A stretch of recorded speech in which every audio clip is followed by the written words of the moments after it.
ಆಚರಿಸಿ ಮದುವೆ ಮಾಡ್ಕೊಂಡು ಬಂದ್ರು.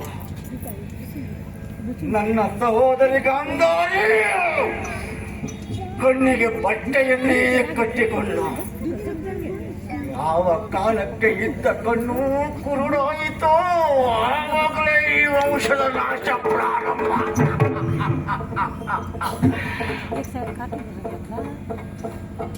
ನನ್ನ 99 ಮಂದಿ ಸಹೋದರರಿಗೆ ಮಾತು ಕೊಟ್ಟಿದ್ದೇನೆ, ಕುರುಕುಲ ನಾಶ ನಾನು ಮಾಡ್ತೇನೆ ಎಂಬುದಾಗಿ.